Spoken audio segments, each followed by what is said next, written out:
What no one tells you about obedience is that it corresponds to unity of purpose. That one decides to obey when there is a common goal. That is true obedience. It is usually understood as a conscious willingness to follow a guide, instruction, or principle. But it is not about blind submission, but rather a voluntary alignment with a valuable, wise, or necessary goal for a greater good. In everyday life, it can be a tool for learning, growth, or harmonious coexistence. But it is harmful if one lacks reason and discernment, especially in a world where anyone, if they could, would be a tyrant.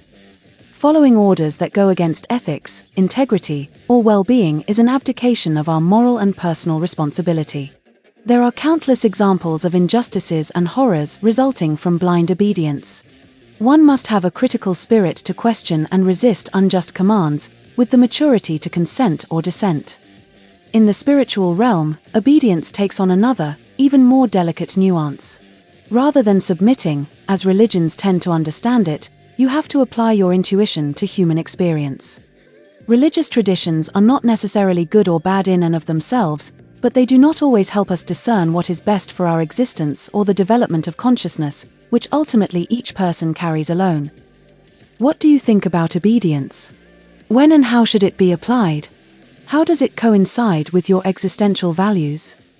Tell us in the comments, and subscribe.